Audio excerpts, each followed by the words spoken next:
I'm divorcing you because my mistress is pregnant with a boy. A defective product that can't bear a son should get out. Mistress? You mean that woman? I pointed at the woman next to Samuel. Then, she retorted with displeasure. I'm not just any woman, I'm Natalie. How rude of you. Exactly, which is why I'm dumping her. Both Samuel and Natalie laughed. I was taken aback. How can they so brazenly talk about having a mistress? Normally, that's something you'd hide. And now they're joking about divorcing because the mistress is pregnant? There's a limit to how much you can jest. Does he have any idea how much I've been putting up with? Well, this divorce actually works out in my favor. I have plenty of evidence, and he's admitted to the affair. I'll gladly dump such a husband in exchange for a hefty alimony. I'll make sure he hits rock bottom, so he better brace himself. Clenching my back teeth, I headed to my room. My name is Michelle Brown. I'm a 43-year-old stay-at-home mom raising 4 daughters. My eldest, 11, and the second one, 9, are school-aged, so they can handle most things by themselves. But the youngest 2 are 5-year-old twins, still requiring a lot of care. Still, I keep reminding myself that this phase of constant caregiving is only temporary. Thinking this way makes me cherish these precious days even more. You might think we have a happy family life from this conversation. But that's far from the truth.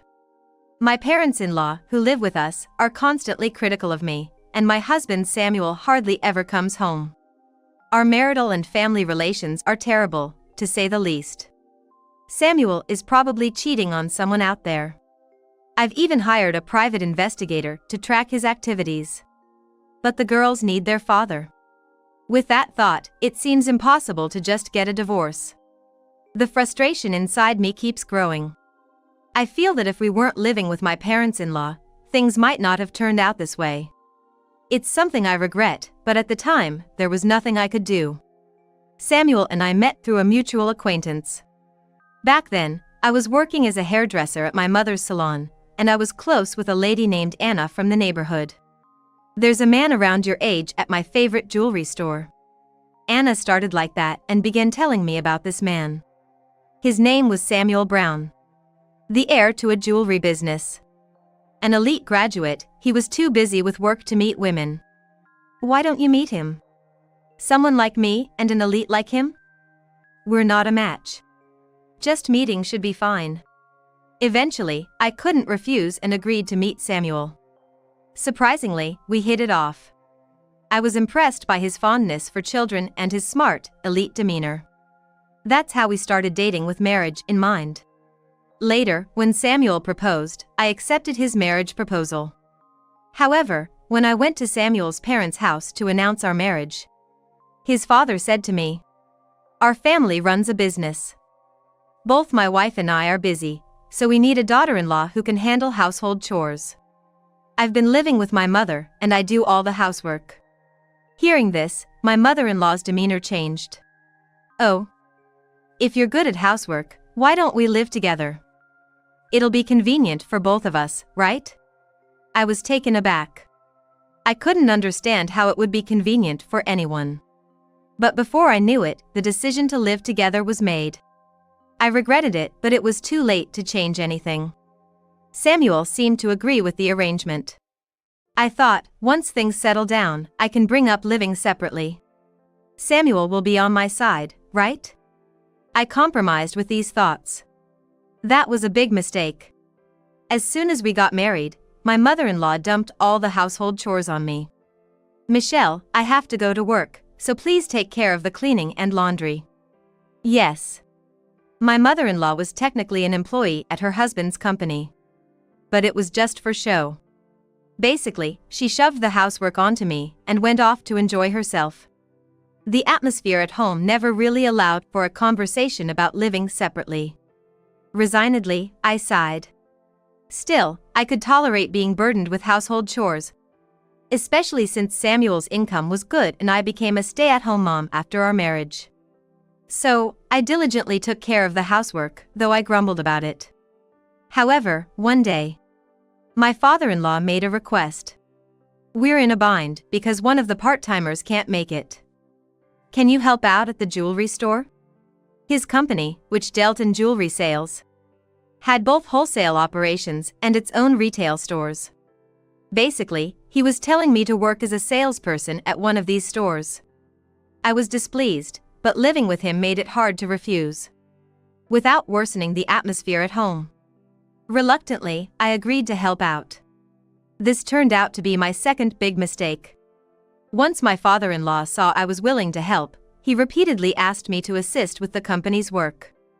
I had missed my chance to refuse and ended up doing whatever he asked. Honestly, I had even considered divorce. Then, I discovered I was pregnant. When I shared the news with my parents-in-law, they were overjoyed, throwing their hands up in the air. Fantastic, Michelle. From now on, your health comes first. You don't have to do any housework or work, okay? Yes. Right. I need to inform the relatives. My father-in-law began frantically contacting relatives. Watching this with a smile, Samuel spoke to me. Sorry about this. Dad and Mom are just excited. No, it's fine. I'm happy they're happy. Good. Just focus on delivering a healthy baby. Samuel's words were the most encouraging. From that day, my life changed drastically. The household chores, which had been thrust upon me, were now taken over by my mother-in-law. Meanwhile, I was treated like a princess, with everything done for me. My father-in-law didn't ask for help with work anymore. Looks like I can have a peaceful childbirth now. Relieved, I gave birth to a healthy baby girl a few months later. However, when my in-laws came to see the baby, their faces fell. Anxiously, I showed them the baby.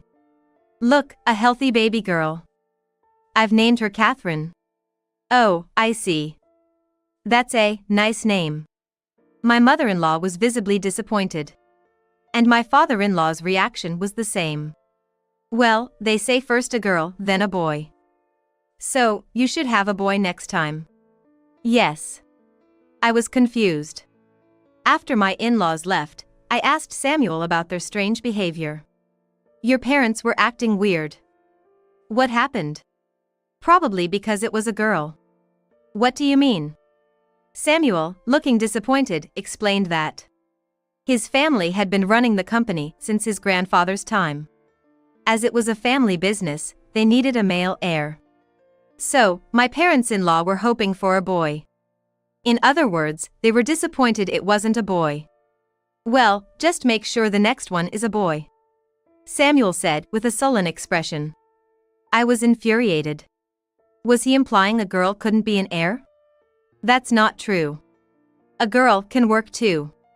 In fact, for a jewelry business, a girl might even be more advantageous. What is wrong with these people? I found myself wanting a divorce immediately. But I can't leave because of Catherine. At least until she grows up, I'll endure it. After being discharged from the hospital, I returned home. My life reverted back to what it was before pregnancy. Every day, I'm burdened with both household chores and work. And now I have to take care of Catherine as well. I lived each day gritting my teeth. Eventually, I became pregnant again. But it was another girl. I named her Christina, but neither my parents-in-law nor Samuel showed any interest. A few years later, I got pregnant for the third time, only to find out it was twin girls. Predictably, my parents-in-law and Samuel showed no interest. Worse, they continued to dump housework on me. Even after giving birth to the twins, nothing changed. I seriously started considering divorce. During this time, Samuel and I argued over our daughter's education. It's fine to leave girls alone, they don't need much education. Nowadays, girls need to study too, aiming for university. What? As long as a woman looks good, she can get married. No need for studies. Samuel and I fought like this every day. Naturally, things between us kept getting worse. Eventually, Samuel started spending more nights away from home. He must be cheating somewhere, I thought, and anger welled up inside me. Enduring this isn't good for my health. I visited a detective agency nearby and requested an investigation into Samuel's behavior. It'll take a few weeks for the results. I should prepare for everything, I decided. First, I talked to my daughters. Your father and I might not be able to get along anymore. The younger ones seemed not to understand.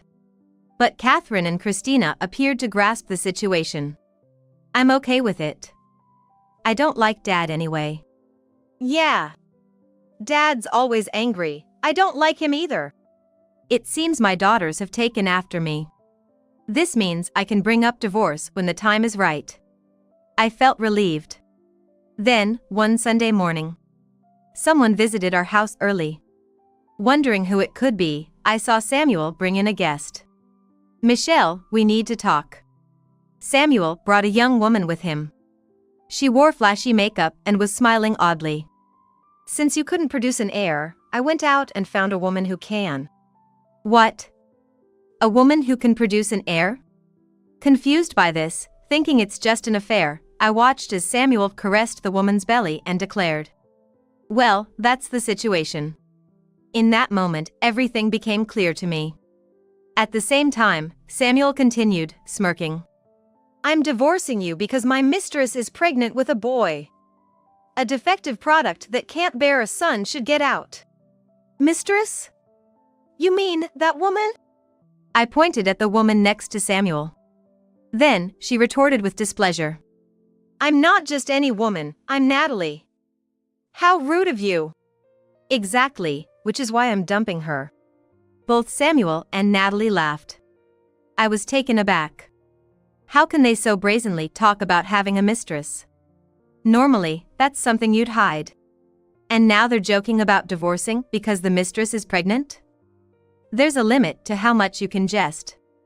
Does he have any idea how much I've been putting up with? Well, this divorce actually works out in my favor. I have plenty of evidence, and he's admitted to the affair. I'll gladly dump such a husband in exchange for a hefty alimony. I'll make sure he hits rock bottom, so he better brace himself. Clenching my back teeth, I headed to my room. My gaze fell upon my 4 daughters standing in front of the room. I pulled them close and whispered, "I couldn't make up with your father." Don't cry, Mom, we're here for you. Catherine consoled me. I hugged my 4 daughters tightly. Then we began preparing to move.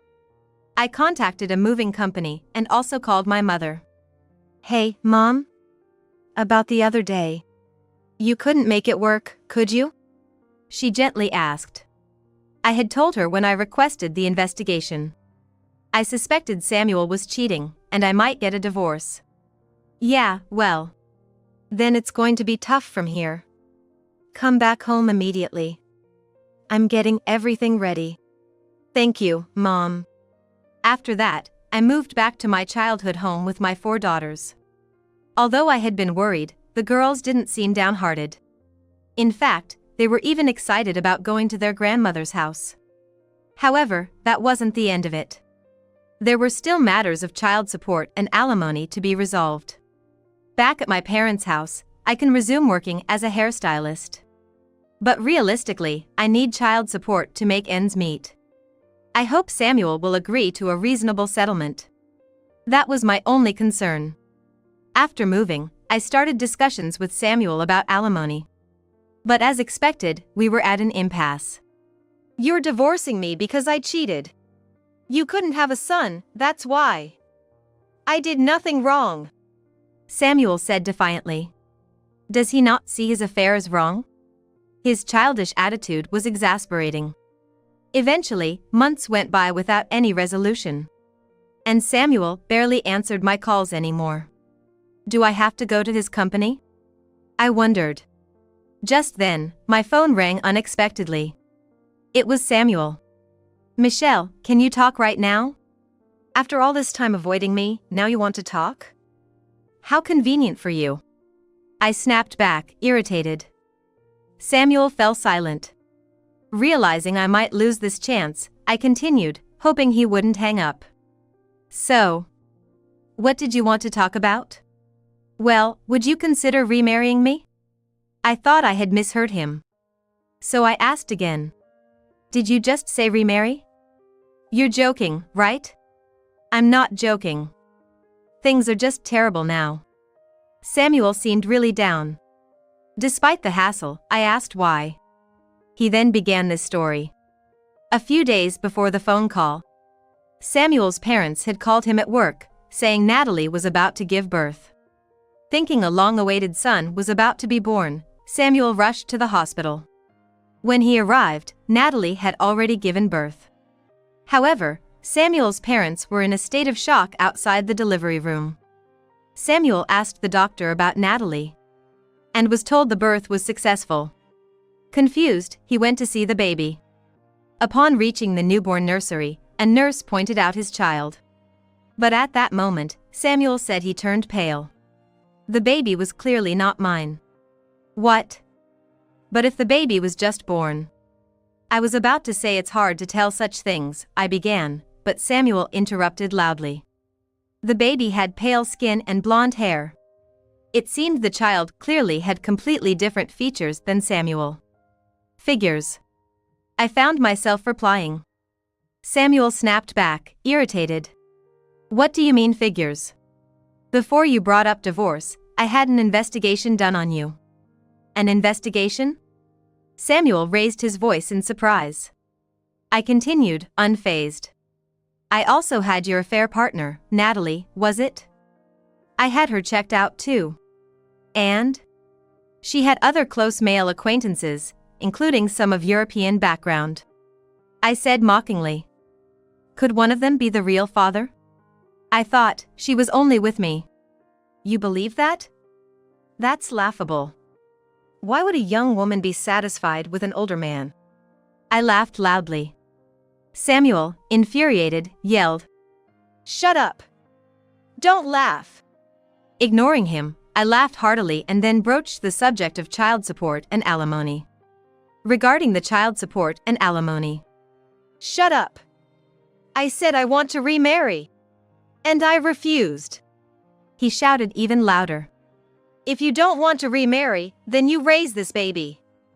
That's the condition for paying alimony and child support. What an absurd thing for him to say. I was dumbfounded and couldn't even respond. He took the opportunity to hang up, cutting off the call. From then on, I couldn't get through to him anymore. If he won't answer the phone, we can't discuss anything. I don't want to see him, but I have no choice but to go to his office. I muttered as I pocketed my smartphone. Then I headed downstairs to the beauty salon.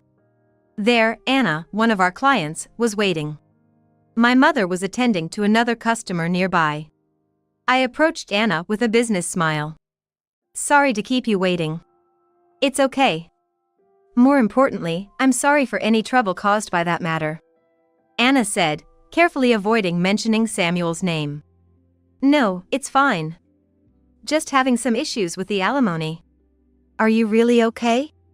Anna looked at me with concern. I masked my feelings with a forced laugh.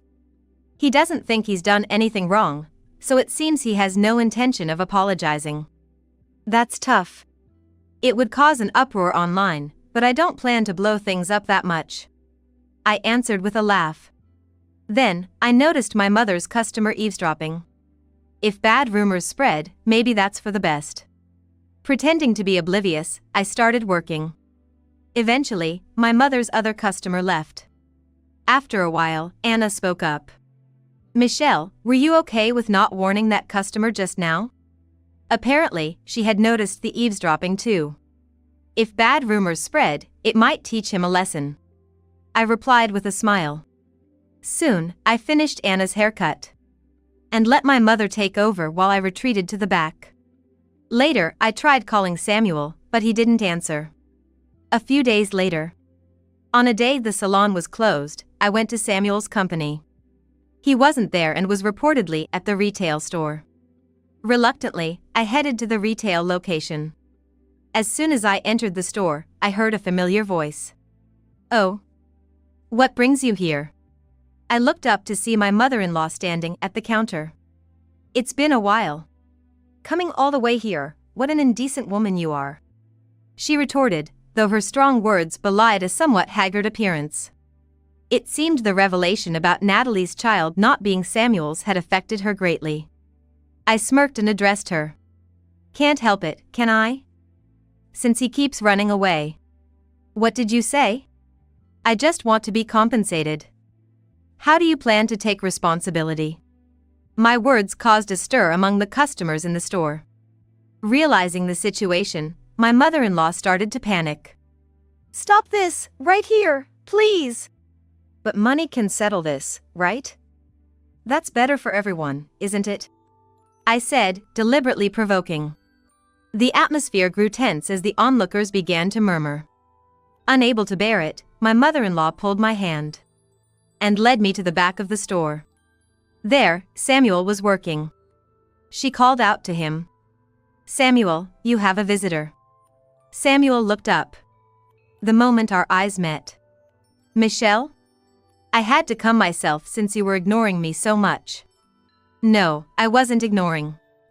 I mean. Samuel was clearly flustered. I couldn't help but laugh. "So, about the child support and alimony, what's your plan?" "That's, well. You can afford it, right? Future company president." I teased. And then, Samuel seemed to give up, slumping in defeat. "All right, I get it. I'll pay."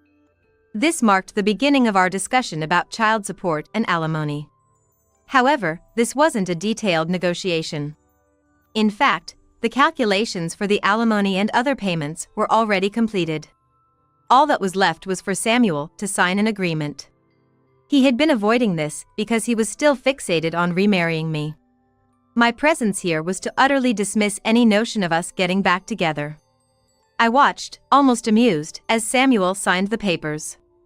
As I left the place, I was approached by someone. Turning, I saw Natalie standing there, her clothes tattered. A far cry from how she looked that day. "It's been a while. What happened to you? You look a mess," I said, almost teasingly. Natalie bristled at my words. "It's your fault. Because you wouldn't take the baby." Natalie had been kicked out by Samuel because I refused to take care of her child. And now she was blaming me for her plight. She didn't seem to understand that she had brought this upon herself. Anyway, I didn't want to be the one receiving her complaints. So, I diverted her attention. "Don't blame me. Why don't you just ask Samuel for alimony?" "But, Samuel is angry because he found out that my child isn't his," Natalie said, looking downcast. I smirked. "I'm sure he'll listen to you now." He was in a good mood, considering he listened to me. Of course, this was a lie. But, if Natalie went into the store, it would surely cause a scene. And following our earlier exchange, this would lead to more trouble. Samuel's company's reputation would plummet. That's what I was thinking. "Really? Then I'll go," Natalie decided and walked into the store. I watched her go and then walked away from the store. I didn't check what happened, but that night, the local news reported a woman causing a scene at the store. That'll teach her a lesson, I thought to myself smugly. However, a few days later, things took an unexpected turn. It was a few days after I had met with Samuel. I was preparing to open my shop when the phone rang. "Thank you for calling. Is this for a reservation?" I assumed it was a customer and replied with the usual phrase. But on the other end of the line, amidst the noise of people, I heard the voice of my mother-in-law. "It's not a reservation. What have you done?" Are you Samuel's mother?" I asked, taken aback. Her voice grew louder. "It's your doing, isn't it? Right now, people are swarming the store." "What? Are you saying the store is popular?" "No. They're all here to cancel their orders." Suddenly, the call ended amid a burst of loud voices. I was baffled. Reluctantly, after informing my mother, I headed to Samuel's company's store. Approaching the store, I saw a massive crowd. Samuel and our parents-in-law were trying to calm the gathered people. Soon, my mother-in-law spotted me. At that moment, she raised her voice loudly. What are you going to do about this? What's happening here? There are rumors of bankruptcy. And it's all your fault. I was clueless, having no idea what she meant. So, I asked her to explain everything from the beginning. Here's what she told me. On the day I visited the store, a customer had come in. They had purchased some jewelry but then started insisting on canceling it. My mother-in-law, who hadn't yet ordered the product, readily agreed to the cancellation. However, the number of customers wanting to cancel gradually increased, eventually leading to a crowd. Hearing this, something clicked in my mind. I decided not to mention my suspicion but to ask the reason instead. Why did this happen? Some rumors on the internet are saying it's dangerous. As we spoke, the crowd pushed me away, separating me from Samuel and his mother. Eventually, I had to leave the scene. It was only a few days later that I learned the full story. Here's what happened. The catalyst was a conversation at my beauty salon. On that day, a client overheard my conversation with Anna. That person anonymously posted online. There's a dispute over alimony, involving the son of a jewelry company president. They probably thought it was safe to post anonymously. Initially, that alone wasn't a problem. However, a few days later, I had a public argument with my mother-in-law at the store. Someone who saw this wrote a similar post online. There's a commotion at a certain jewelry store. Something about alimony. The final straw was Natalie's incident making the news. After that, it was easy to identify the company in store. As expected, they were identified, and rumors started circulating that the store was in trouble. The rumors led to the company being on the brink of bankruptcy, with customers rushing to cancel their orders. It was like the old-fashioned bank runs. Anyway, the company that faced a slew of cancellations did go bankrupt. Samuel and our parents-in-law ended up with debts. They lost their assets and now are living a life of part-time jobs. This situation made me worry about whether I would receive child support and alimony. I should have taken the child support and alimony in a lump sum. I sometimes thought that way. But I can live quietly with my 4 daughters. I think that alone is sufficient for happiness. It goes without saying that my daughters are more important than money.